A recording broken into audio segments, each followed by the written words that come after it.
अस्सलाम वालेकुम दोस्तों, मैं हूं शारिफ खान। आज की इस वीडियो में आप देखने वाले हैं कि मनीष कश्यप जो कि बिहार का पत्रकार है, जो हिंदू मुसलमान पठान शाहरुख खान गुटखा छाप ये छाप वो छाप करता रहता है, उसकी ऐसी धुलाई देखने वाले हैं। विनय दुबे मुंबई ने ऐसा ही धुलाई की है उसकी कि अब जिंदगी में कभी मुसलमान को या पठान को या शाहरुख खान को कुछ नहीं बोलेगा। जी हाँ दोस्तों, आज की इस वीडियो में आप बहुत ही जबरदस्त चीजें देखने वाले हैं। विनय दुबे मुंबई ने उसकी खाट खड़ी कर दी, उसका वो हाल किया है, आप जिंदगी में कभी मुसलमानों का नाम नहीं लेगा। जी हाँ दोस्तों, बिल्कुल सही सुना आपने। वीडियो शुरू करते हैं। वीडियो शुरू करने से पहले मैं बता दूं कि एयरफोन लगा दें अपने कानों में। और विनय दुबे की आप पता ही है कि विनय दुबे जब किसी की सुताई करता है तो कैसी सुताई करता है। तो चलिए शुरू करते हैं वीडियो बहुत ही ज्यादा जबरदस्त है और उसके बाद फिर बात करते हैं। कृपया महिलाएं और बच्चे इस वीडियो को ना देखें। अगर आप स्पीकर पे ये वीडियो देख रहे हैं तो कृपया हेडफोन का इस्तेमाल करें या फिर कम आवाज़ या फिर बाद में ये वीडियो आप देख सकते हैं। लेकिन जब ये वीडियो मैं बना रहा था तो मैं सोच रहा था कि मेरे नुन्नू के निकले हुए मूत की बूंद से भी कहीं ज़्यादा गिरा हुआ ये इंसान है, इसके लिए कोई वीडियो क्यों बनाएगा। लेकिन जनता का प्यार और आशीर्वाद और डिमांड इतनी ज़्यादा थी कि आज ये वीडियो बनाने पर मुझे विवश होना पड़ गया। खैर, मैं आज बात करने जा रहा हूँ बिहार के उस बवासीर को जिसको आप बवासीर ऑफ बिहार के नाम से जानते हैं।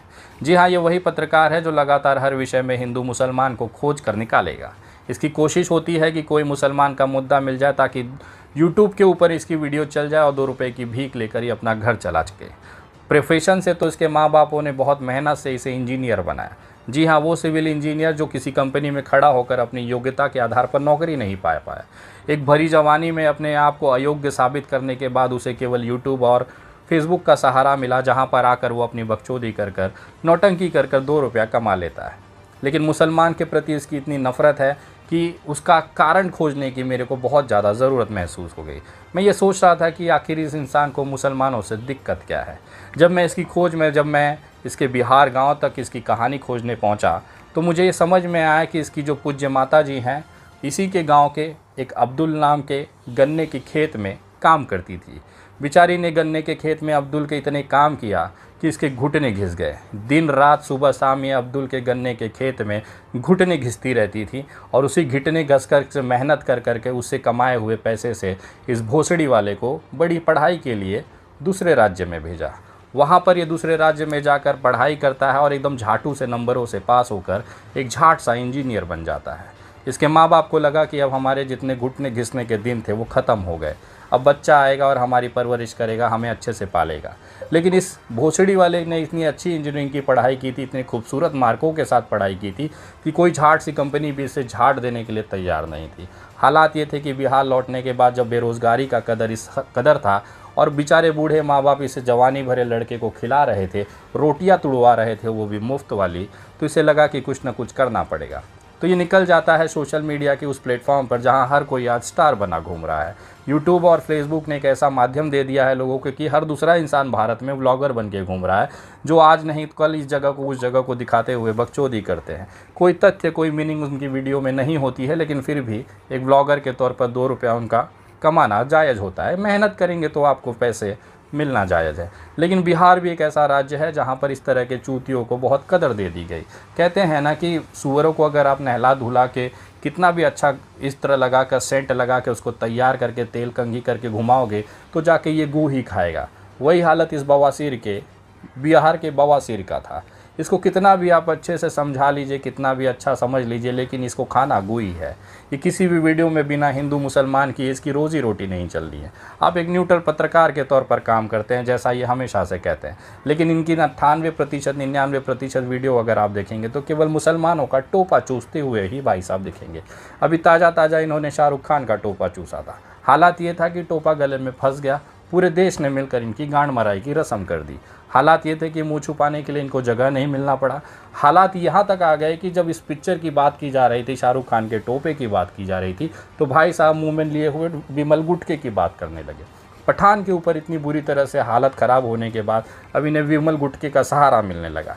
ये दिखाने लग गए कि नहीं देखिए आंकड़ा ये बता रहा है, आंकड़ा ये बता रहा है। पूरे देश ने देखा कि आंकड़ा 950 करोड़ के ऊपर चला गया। और जो भोसड़ी वाले बड़े तेजी के साथ छाती ठोक के कह रहे थे कि हम गारंटी ले लेते हैं कि पठान मूवी फ्लॉप हो जाएगी, वो आज उसका पूरा देश लौड़े पे तेल लगाकर इंतजार कर रहा है कि किसी दिन ये मिल गए तो भोसड़ी वाले की गांड फाड़ दी जाएगी। हालात ये हैं कि इनसे कुछ हो नहीं पाया। एक अच्छा सिविल इंजीनियर बनने की कोशिश की, उसमें भी ये नाकाम रहा। उसके बाद अच्छा पत्रकार बनने की कोशिश की, उसमें भी ये नाकाम रहा। केवल मनोरंजन के लिए, जैसे कपिल शर्मा को लोग टीवी पर यूट्यूब पर देखते हैं, मिलियन व्यू दे देते हैं, केवल मनोरंजन के लिए, गंभीरता से उन्हें कोई लेता नहीं है। वही हालत इस बेचारे बवासीर ऑफ बिहार की हो गई है। एक ऐसा झुंझुना हो गया है या ऐसा घंटा हो गया है जिसे बजाता हर कोई है, लेकिन गंभीरता से कोई नहीं लेता। अगर ये किसी गाड़ी के लेकर सड़क पे चल रहे हैं और किसी टोल वाले ने इनसे पैसा मांग लिया तो लगेंगे उस टोल की बुराई करने का वीडियो बनाते हुए। आपको ये दिखाएंगे कि देखिए टोल में ये खराबी है, वो खराबी है। 30 रुपये जिसको देने की औकात नहीं, उस टोल को 30 रुपये के टोल बचाने के लिए ये आधे घंटे की वीडियो की बकचोदी कर लेंगे, ताकि ये मैसेज पूरे बिहार में चला जाए कि अगर आप हमसे टोल मांगेंगे तो हम तुम्हारी गांड में बम्बू घुसा देंगे। लेकिन होता इसके उल्टा है। चाहे ये कितनी भी बुराई कर ले, जितनी भी वीडियो इन्होंने टोल नाके की बनाई कि ये खराबी है, वो खराबी है, क्या वो सही हुई? जितना भी इन्होंने सड़कों को लेकर बवाल किया, क्या बिहार में उसकी स्थितियाँ सुधरी हैं? जिन जिन स्कूलों को लेकर इन्होंने अपना कैंपेन चलाया, वीडियो दिखाया कि स्कूल में ये खराब है, स्कूल में वो खराब है, वहाँ पर आज भी स्थिति वही बनी हुई है। जिन टीचरों का ये सोचे थे कि हम इनका उल्टा करके ले लेंगे, उन्हीं टीचरों ने इन्हें पटक के इनके गांड के अंदर असलहा घुसा दिया।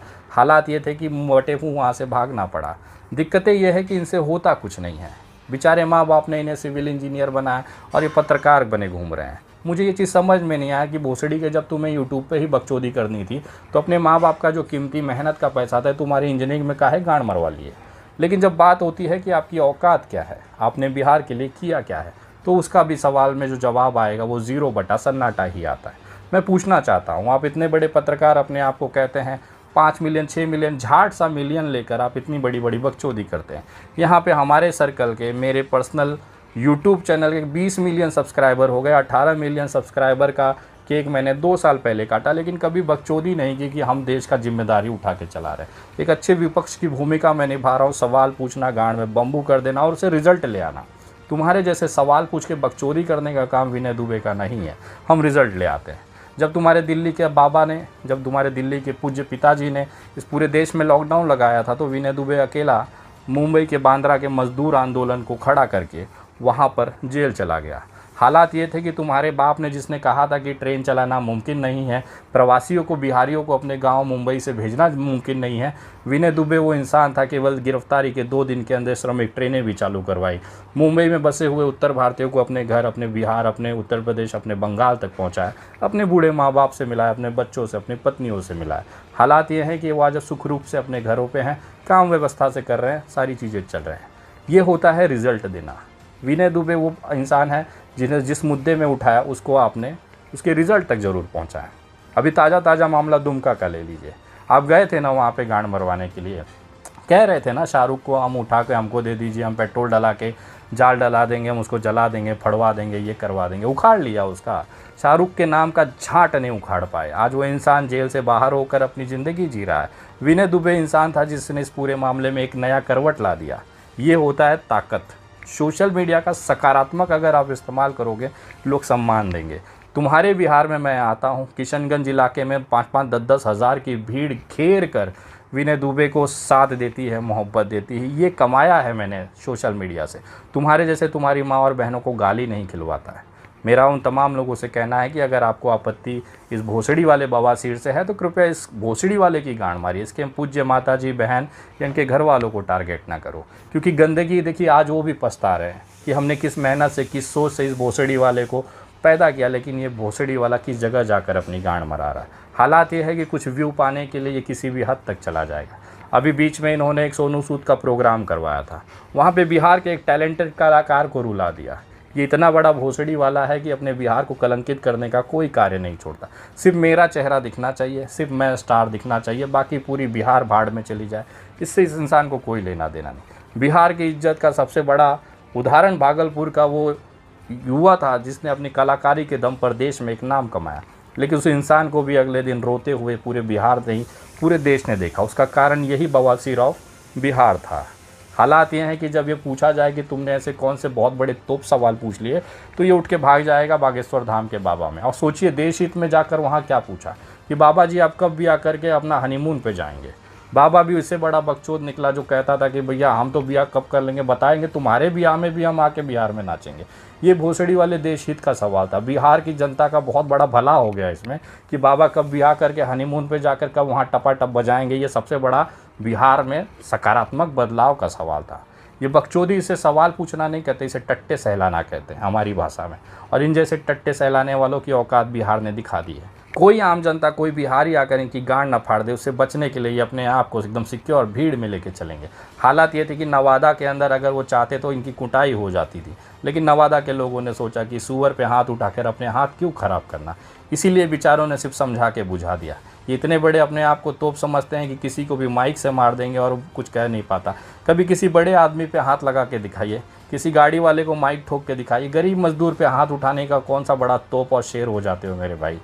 करना है, जिगरा है, गांड में दम है तो आइए ना मैदान से, सरकार से सवाल पूछिए और समाज में बदलाव ला के दिखाइए, तो आपको माना जाएगा कि हाँ भोसड़ी के तुमने चलो चवन्नी छाप पत्रकारिता की है। वरना लोग टोपा लेते हुए तुझे देखते हैं। किसी भी वीडियो में चले जाइए, आपको ये मुसलमान का टोपा हुआ लेता हुआ दिख जाएगा। दुमका गया था तो शाहरुख का टोपा लिया था, पठान रिलीज़ हुई तो शाहरुख खान का टोपा लिया। हालात ये हैं कि बिना अब्दुल का नाम लिए, बिना मुसलमानों को बदनाम किए इसकी रोज़ी रोटी नहीं चलनी है। दिक्कत यह है कि इसके गांड में इतना दम नहीं है कि अपनी मेहनत की कमाई से कुछ कर पाए।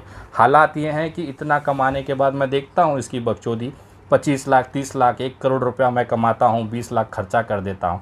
तो भोसड़ी की एक बात बताइए, जब तू इतना कमा ही लेता है तो तेरी माँ का जो झोपड़ी है वो दिखाने की ज़रूरत क्या पड़ी।